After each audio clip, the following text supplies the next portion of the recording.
국무총리를 비롯한 국무위원 여러분, 더불어민주당 서울은평갑 국회의원 박주민입니다. 세월호 참사 당시 참사의 원인으로 누구나 주목했었던 것이 무엇이었습니까? 국민의 생명과 안전보다는 이윤을 더 중요시하는 기업, 그러한 기업을 관리 감독해야 할 정부가 오히려 기업과 유착했었던 것, 위기 상황에 제대로 대응하지 못했던 무능한 정부, 진실을 보도해야 하지만 정부에 미치는 악영향을 더 걱정했던 언론 등이 바로 그것들이었습니다. 세월호 참사의 원인으로 지목되었던 이러한 병폐들은 여전한 것 같습니다. 가습제 살균제 피해, 구의역 참사 등 제대로 감독되지 않은 기업들로 인해 국내 생명과 안전이 위협되는 일이 빈번하게 이어졌습니다. 그리고 지난주에는 지진 관측 이래 최고 진도의 지진이 발생했지만 이에 대응하는 정부는 여전히 무능력했고 국민들의 불안도 여전했습니다. 세월호 참사 이후에 단 하나도 달라진 것이 없었던 것입니다. 그도 그럴 것이 세월호 참사로 드러난 병폐를 낱낱이 밝혀 안전한 사회를 만들고자 했던 특조위의 진상규명 활동은 곳곳에서 가로막혔고 이제는 아예 막을 내릴 처참한 상황에 처해 있기 때문입니다. 세월호 참사의 진상을 규명하여 안전사회를 건설한다는 희망을 품고 대정부 질문을 시작하겠습니다. 총리님께 질문하겠습니다. 총리님 나와주십시오.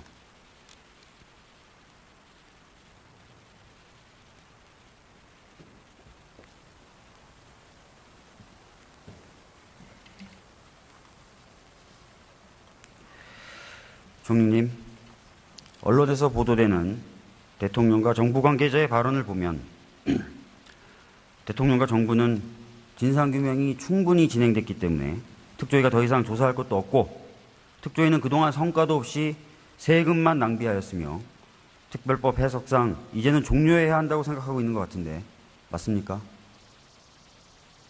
지금 특별법의 규정에 의하면 임기가 다 끝났고 따라서 활동 기간도 종료됐기 때문에 이 법에 의해서는 더 진행되기가 어렵다 그렇게 보고 있습니다. 알겠습니다. 이런 것에 대해서 오늘 이 자리에서 하나하나 따져보도록 하겠습니다. 총리님 들어가시고요. 법무부 장관님 나오십시오.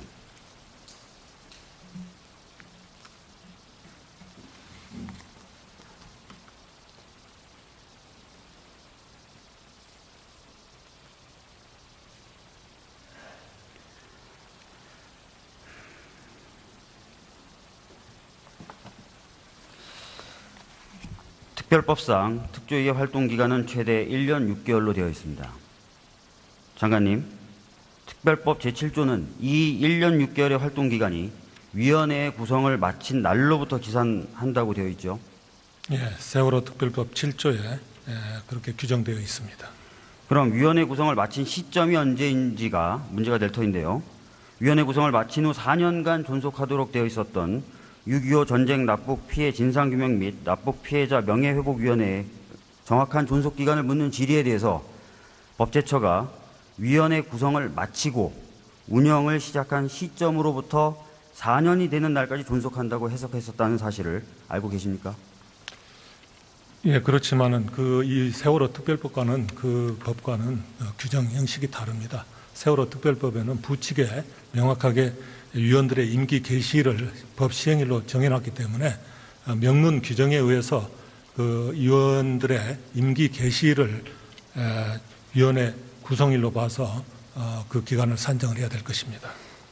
지금 장관께서는 부칙에 있는 위원회 임기를 가지고 본문에 있는 위원회 활동 기간을 해석하고 계십니다. 이것은 꼬리를 가지고 오히려 몸통을 해석하는 것이라고 볼 수가 있습니다. 법제처의 해석례에 따르면은 위원회 구성을 마친 시점이라 함은 최소한 특별법 제6조가 규정한 것 같이 17명의 위원이 모두 임명되는 것뿐만 아니라 운영을 시작할 수 있는 상태가 된 시점이라는 것을 의미한다는 것을 보여줍니다. 또 운영을 시작할 수 있는 상태가 된 시점이라는 것은 당연하게도 인적 자원이 준비되고 예산이 구비된 시점일 것입니다. 인적 자원과 예산 중에 하나만 없어도 위원회는 운영을 시작할 수 없을 것이기 때문입니다. 그렇다면은 이 해석내에 비춰봤을 때 특별법에서 말하는 특조위의 구성을 마친 시점은 결국 조사를 위한 인적, 물적 준비가 완료된 시점으로 보는 것이 맞지 않습니까? 그런 예산이 배정된다거나 이런 것들은 그 위원회 구성이나 위원회 지위에 그런 영향을 주는 것이 아니고 어떤 행정 지원 절차라고 볼 것입니다. 이 인적 물적 준비가 완료된 시점에 위원회가 구성된 것으로 만약에 본다면은 위원회 임기와 위원회 활동 기간이 불일치하게 됩니다. 그럼 그 기간 동안에 행한 위원회 행위 효력에 문제가 될 수가 있습니다. 자, 위원회 임기가 위원회 활동 기간과 맞지 않는다면 위원회 임기를 고치거나 아니면 혹여 위원회를 새로 선임하거나 위원회 임기를 늘려주는 식으로 해야지 위원회의 활동 기간 자체를 거기에 맞추는 것이 말이 되는 해석 방식입니까? 법에 명시적으로 규정이 되어 있기 때문에 법 해석에 따라 위원회 임기와 위원회의 활동 기간이 어떻게 같은 것으로 해석될 수가 있습니까? 분명히 본문에 위원회의 구성을 마친 시점으로부터 기산한다고 되어 있습니다. 그렇다면은 그것을 위원회의 임기 규정을 가지고 거꾸로 해석해서 들어간다는 것은 아까 말씀드렸듯이 본말이 전도된 해석 아닙니까? 근데 특별법 6조 5항을 보시면은 위원회 활동 기간이 연장되는 경우에 위원회 임기도 연장된다고 규정이 되어 있습니다. 이 따라서 그 위원회 활동 기간과 위원회 임기를 연계해서 해석하는 것이 타당하리라고 생각합니다.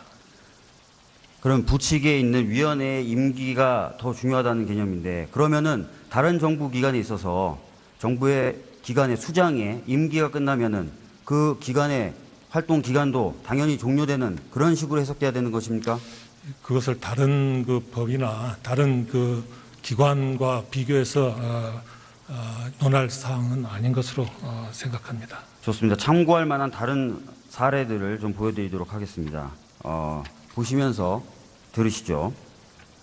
과거에도 진상규명과 관련된 많은 위원회가 있었습니다. 그 위원회들 같은 경우에 특조위와 같이 존속기관이 위원회 구성을 마친 시점으로부터 기산하는 경우들도 있었는데요. 특히 제주 4.3 사건 진상규명 및 명예회복위원회는 법 시행일이 2000년 4월 13일로 되어 있지만 위원 임명이 마무리된 2000년 8월 28일부터 존속기간이 시작되는 것으로 보았습니다. 또 친일 반민족 행위 진상규명위원회의 경우도 법 시행일이 2004년 9월 23일이었지만 존속기간 시작일은 그 뒤 9개월이 지난 2005년 5월 30일로 삼았습니다. 이것만 봐도 법 시행일을 가지고 단순하게 위원회의 활동 기간이나 존속 기간을 판정한 것이 아니라 충분히 준비가 돼서 활동을 시작할 수 있는 단계에서 기간을 기산했다고 봐야 되지 않을까요? 네, 다른 법들과 달리 세월호 특별법에는 부칙 3조에서 명문으로 규정을 하고 있기 때문에 다른 법들과는 좀 달리 해석을 해야 된다고 봅니다. 계속해서 부칙을 가지고 본문을 해석하시는데 위원회 임기를 규정한 부칙이 어떻게 위원회 활동 기간을 제한하는 근거로 사용될 수 있는지 도무지 이해가 되지 않습니다. 총리님께 질문하도록 하겠습니다. 총리님이 나와주시죠.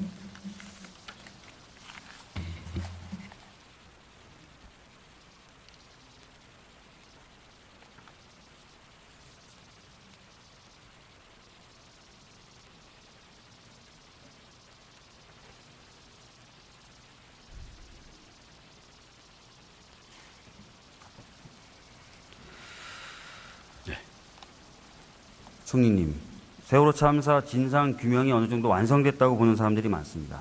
그래서 여쭈어보도록 하겠습니다. 세월호의 침몰 원인은 진상 규명의 시작에 해당하는 것으로 반드시 규명돼야 되는 것입니다. 정부가 생각하고 있는 세월호 침몰 원인은 과적한 상태에서 운항하던 중에 조타수가 조타 미숙으로 대각도 변침을 하여 보건성을 상실하였다는 것이죠.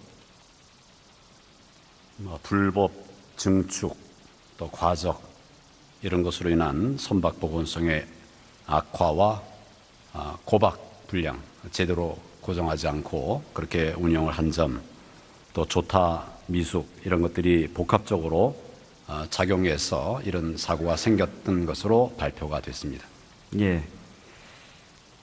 대법원이 세월호 선원들에 대해 판결하면서 정부가 주장한 침몰 원인 중에 조타수의 조타 미숙 여부에 대해 어떻게 판단했습니까?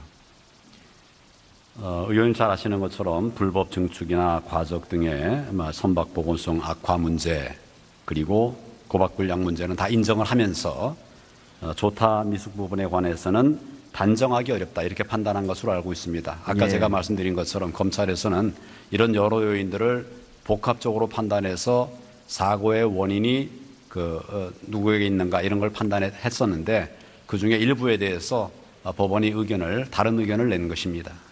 맞습니다. 조타 미숙 여부에 대해서 알 수 없다고 판단하면서 기계 고장 등 다른 원인이 있을 수도 있다라는 입장을 밝혔었습니다. 총리는 법조인 출신이시니까 당연히 대법원 판결 존중하시죠? 물론입니다. 그렇다면은 대법원의 저 판결에 따른다면은 조타 미숙 부분에 대해서 규명이 안 된 것으로 다른 원인이 있는 것으로 볼 수도 있다는 것이죠. 검찰은 지금도 조타 미숙이 아주 중요한 그 원인 중에 하나인 것으로 판단을 하고 있습니다. 의원님 잘 아시는 것처럼 검찰의 판단에 대해서 법원이 달리 판단할 수도 있겠죠. 그렇지만 그런 다른 판단이 있었다고 그래가지고 그 사안의 진상의 규명이 안 된 것이다. 이렇게 말하기는 어렵습니다. 여러 가지 원인들이 있는데 그 중에 하나에 대해서 법원이 견해를 달리한 것입니다. 자, 검찰이 수사에서 주장했던 것들에 대해서 여러 가지 심리를 거쳐서 대법원이 최종적으로 믿을 수 없다라고 판단을 내렸다면은 그것이 오히려 맞는 결론이지 검찰이 주장했던 공소 사실이 맞는 것이다라고 주장할 수 있습니까? 아니, 여러 원인들을 검찰은 기소했고 그 중에 아까 말씀드린 것처럼 조타 다른 미숙 부분은 다 부분에 인정을 대해서 했고 대법원이 뭐라고 판단했습니까? 조타 미숙 다른 부분에 원인도 있을 수 있다고 분명히 얘기했죠. 그 부분에 관해서만 기계 그렇습니다. 고장이라든지 다른 부분에 작용했을 수도 있다고 하고 있죠. 그 부분에 한해서만 그렇습니다. 나머지 부분은 다 검찰의 기소를 인정한 것으로 저는 알고 있습니다. 과적 부분에 대해서도 한번 이야기를 해보도록 하겠습니다. 검찰은 세월호 참사가 발생한 후에 총 3번 평형수의 무게를 발표했는데 가장 적었을 때와 가장 많았을 때가 무려 128톤 차이가 납니다. 이것은 검찰조차도 세월호에 실려 있었던 평형수의 무게를 제대로 알지 못한다라고 볼 수 있는 것이죠. 그 내용에 대해서는 제가 이 자료를 늦게 받았기 때문에 확인하지 못하고 들어왔습니다. 확인해 보겠습니다. 예, 결국 우리는 세월호의 침몰 원인조차 제대로 알지 못하고 있는 상황입니다. 그럼에도 불구하고 지금 특조위는 강제로 종료되려고 하는 상황입니다. 이런 상황에서 특조위가 더 이상 필요 없다는 것이 말이 됩니까? 검찰 수사 결과 사고 원인을 명백하게 밝혔다고 판단해서 기소를 했고 또 의원님 방금 말씀하신 것처럼 법원에서도 대법원에 이르기까지 이런 여러 원인들에 대해서 검찰의 수사 결과를 인정을 했습니다. 그리고 한 가지 지금 말씀하신 것처럼 그런 조타 미숙 문제 때문에 관해서는 다른 얘기를 하고 있습니다만 전체적으로는 혐의를 다 인정한 것입니다. 그리고 유죄 인정을 한 것입니다. 검찰의 주요한 기소 내용 중에 하나가 조타 미숙이었는데 그 부분에 대해서 제대로 알기가 어렵다고 판단했고 기계 고장 등 다른 원인이 개입할 수 있었다고 판단한 이상 침몰 원인에 대한 부분은 열려 있다고 봐야 될 것이라고 생각합니다. 총리님, 특조위 진상규명 성과가 별로 없었던 것 아니냐라고 정부는 좀 보고 있는 것 같은데 정부가 진상규명을 위해 특조위에 협조할 일을 다 했음에도 불구하고 그렇다고 생각하십니까?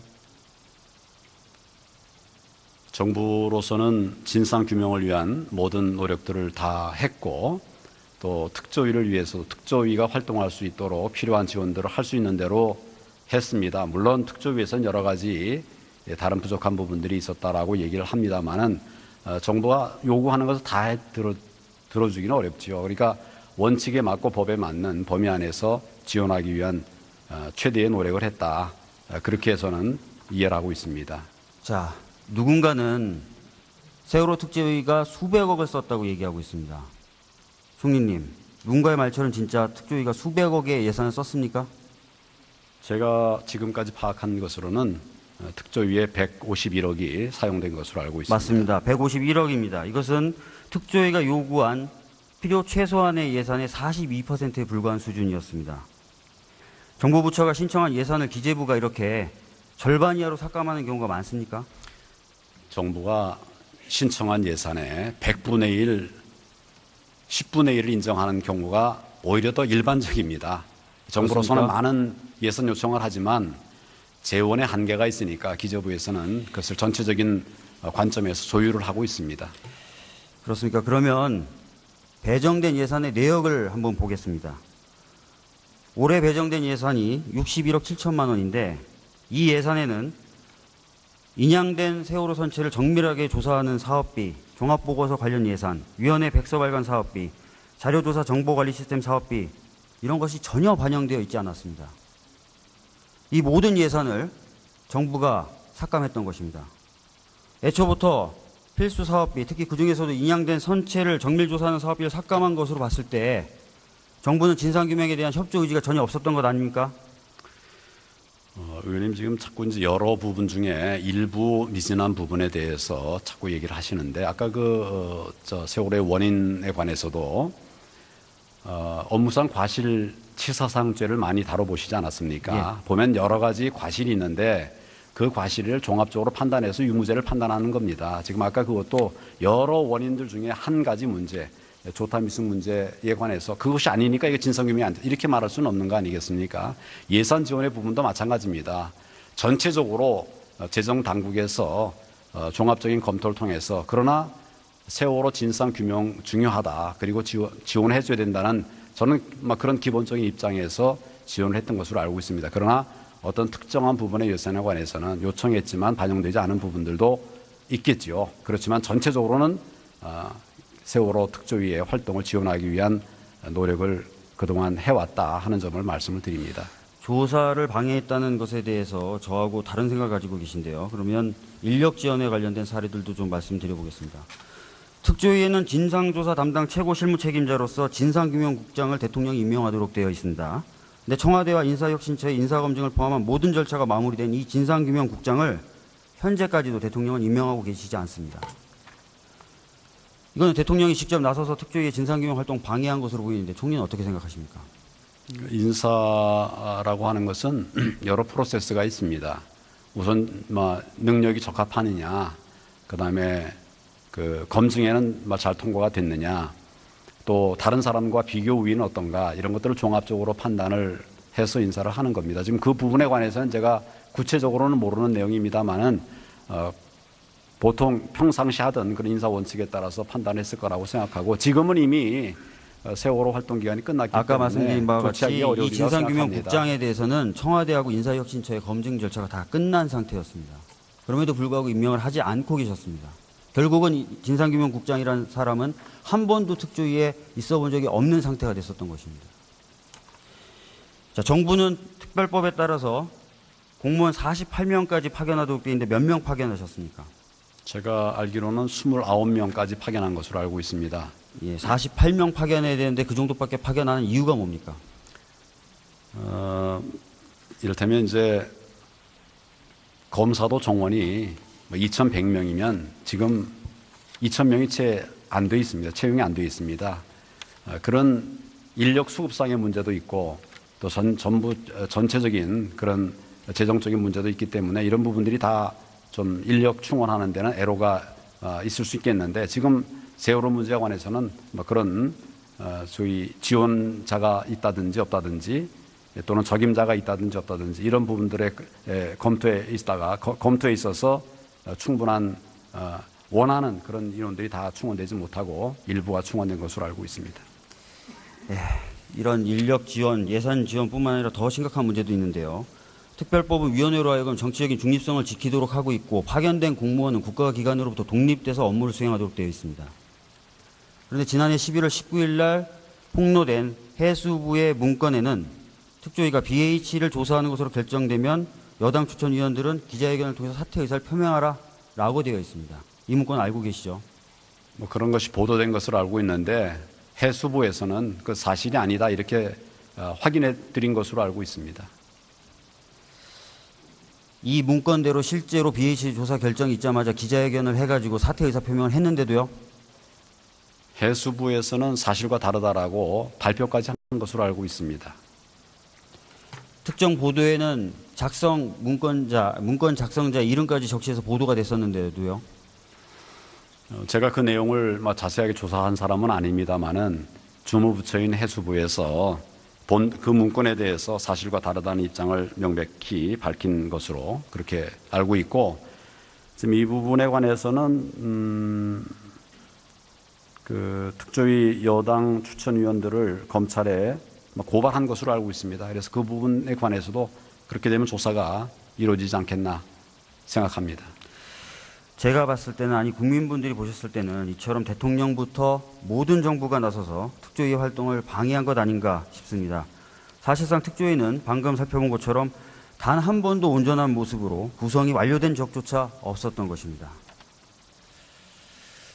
자, 아까도 말씀드렸지만 정부는 특조위 성과가 별로 없었다라는 입장인데 특조위는 정부의 방해에도 불구하고 많은 성과를 낳았습니다. 한번 보시죠. 해경의 세월호 공기 투입은 대통령에게 보여주기 위한 보고용 쇼였다는 것이 최근에 밝혀졌었고요. 검경합동수사본부가 세월호에 선적된 철근을 286톤이라고 했지만 사실은 410톤이 적재되었던 사실도 밝혀졌습니다. 또 세월호 참사 당시 청와대의 KBS 보도 개입도 확인됐습니다. 물론 이것보다 더 많은 성과들이 있습니다.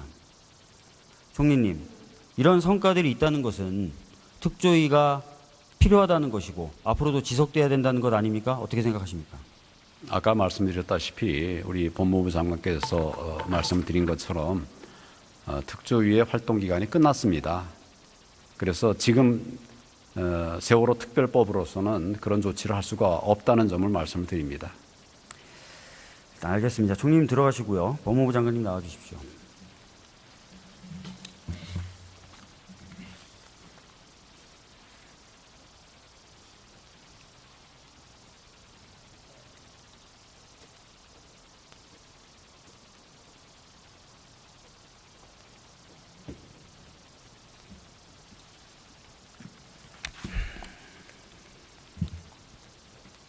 장관님, 앞에서 언급한 특조위의 성과는 앞으로의 안전사회 건설을 위해 꼭 필요한 것들이라고 생각됩니다. 이에 대한 후속 조치를 장관의 위치에서 차질 없이 수행하실 의향이 있으십니까? 예, 법무부 차원에서 필요한 조치가 있는지 살펴보도록 하겠습니다. 예. 장관님, 특조위가 지난 6월 28일 길환영 전 KBS 사장과 이정현 전 청와대 홍보수석을 방송법 위반으로 고발했는데 현재 이 사건과 관련돼서 보고를 받고 계십니까? 예, 검찰의 수사 상황에 따라 필요한 보고는 받고 있습니다. 예. 장관님도 잘 아시겠지만 특별법 제29조에 따르면은 위원회가 고발한 사건의 경우에 3개월 내로 수사를 종료해야 됩니다. 따라서 9월 29일 이제 일주일 남았는데요. 이정현 전 청와대 홍보수석에 대한 기소 여부를 결정해야 되는 것 아닙니까? 예, 법과 원칙에 따라서 신속하고 철저히 수사를 하도록 검찰을 지휘 감독하겠습니다. 예, 세월호 참사 당시 청와대의 KBS 보도 개입 사실을 확인하고 이를 기반으로 해서 고발한 것도 특조위의 성과 중에 하나입니다. 이 역시 유의미하게 결과를 맺을 수 있도록 장관께서 아까 말씀하신 바대로 장관의 위치에서 할 수 있는 일을 다 해주셨으면 좋겠습니다. 장관님 들어가십시오.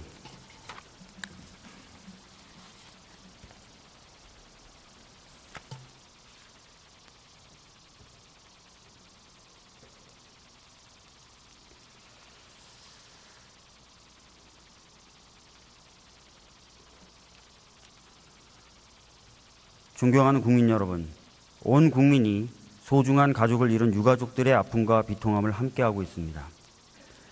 채피지도 못한 많은 학생들과 마지막 가족 여행이 되어버린 혼자 남은 아이, 그 밖에 눈물로 이어지는 희생자들의 안타까움을 생각하며 저도 범민으로 잠을 이루지 못한 나날들이었습니다. 그들을 지켜주지 못하고 그 가족들의 여행길을 지켜주지 못해 비애감이 듭니다. 그 고귀한 희생이 헛되지 않도록 대한민국이 다시 태어나는 계기로 반드시 만들겠습니다. 이런 상황에서도 우리가 개혁을 이뤄내지 못한다면 대한민국은 영원히 개혁을 이뤄내지 못하는 나라가 될 것입니다. 이번 세월호 침몰 사고는 우리 역사에 지우기 힘든 아픈 상처로 기록될 것입니다. 하지만 이번 사고를 계기로 진정한 안전 대한민국을 만든다면 새로운 역사로 기록될 수도 있을 것입니다. 저는 과거와 현재의 잘못된 것들과 비정상을 바로잡고 새로운 대한민국을 만들기 위해 저의 모든 명운을 걸 것입니다.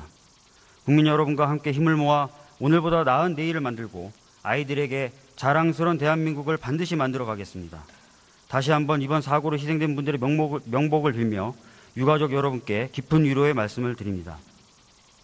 잠시 화면을 봐주십시오. 이상은 박근혜 대통령이 2년 전 눈물을 흘리면서 발표한 대국민 담화문의 일부입니다.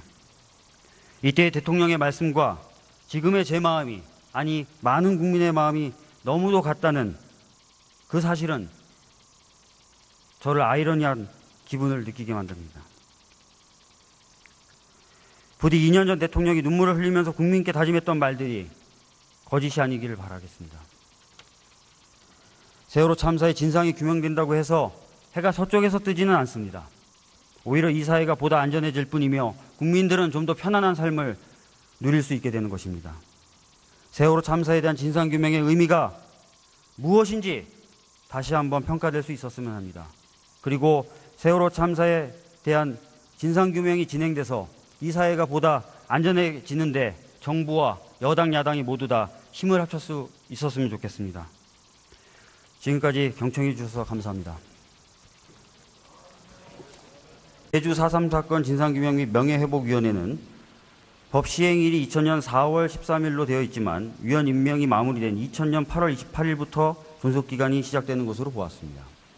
또 친일 반민족 행위 진상규명위원회의 경우도 법 시행일이 2004년 9월 23일이었지만 존속기간 시작일은 그 뒤 9개월이 지난 2005년 5월 30일로 삼았습니다. 이것만 봐도 법 시행일을 가지고 단순하게 위원회의 활동 기간이나 존속 기간을 판정한 것이 아니라 충분히 준비가 돼서 활동을 시작할 수 있는 단계에서 기간을 기산했다고 봐야 되지 않을까요?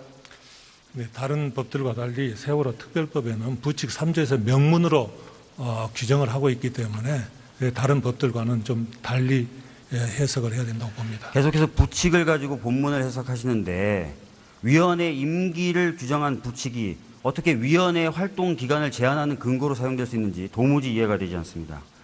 총리님께 질문하도록 하겠습니다. 총리님이 나와주시죠.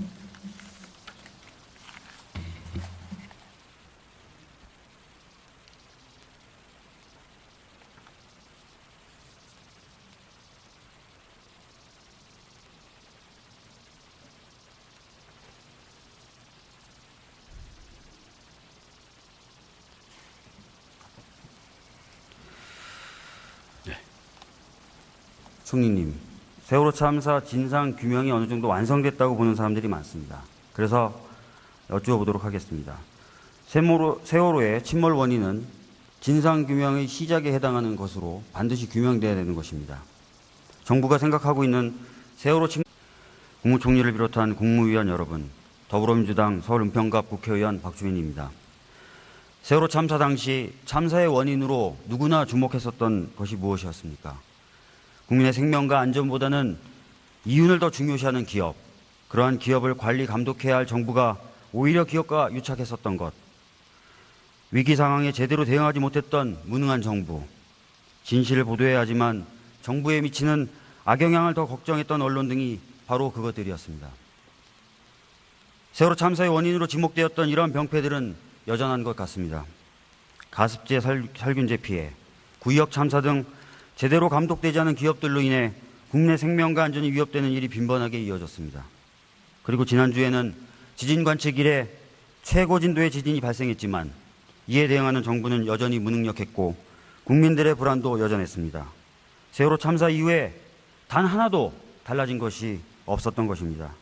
그도 그럴 것이 세월호 참사로 드러난 병폐를 낱낱이 밝혀 안전한 사회를 만들고자 했던 특조위의 진상규명 활동은 곳곳에서 가로막혔고 이제는 아예 막을 내릴 처참한 상황에 처해 있기 때문입니다. 세월호 참사의 진상을 규명하여 안전사회를 건설한다는 희망을 품고 대정부 질문을 시작하겠습니다. 총리님께 질문하겠습니다. 총리님 나와주십시오.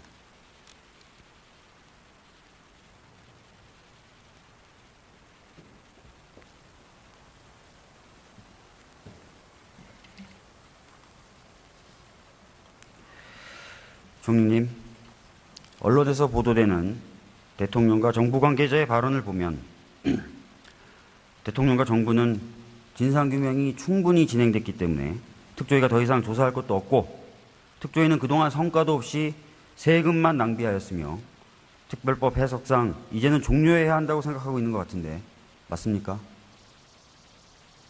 지금 특별법의 규정에 의하면 임기가 다 끝났고 따라서 활동 기간도 종료됐기 때문에 이 법에 의해서는 더 진행되기가 어렵다 그렇게 보고 있습니다. 알겠습니다. 이런 것에 대해서 오늘 이 자리에서 하나하나 따져보도록 하겠습니다. 총리님 들어가시고요. 법무부 장관님 나오십시오.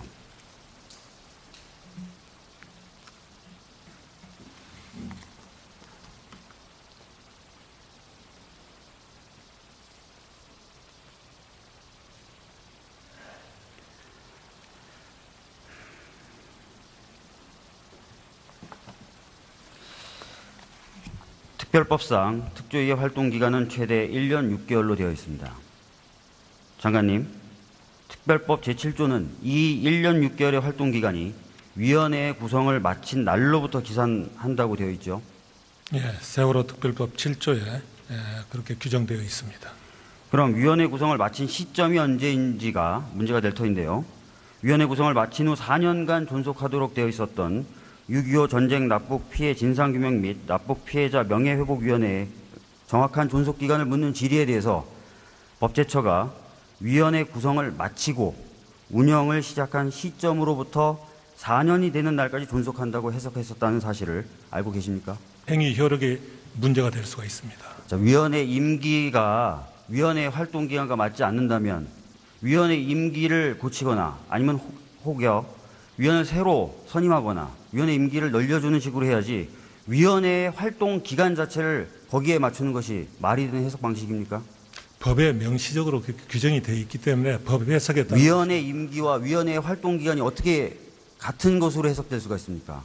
분명히 본문에 위원회의 구성을 마친 시점으로부터 기산한다고 되어 있습니다.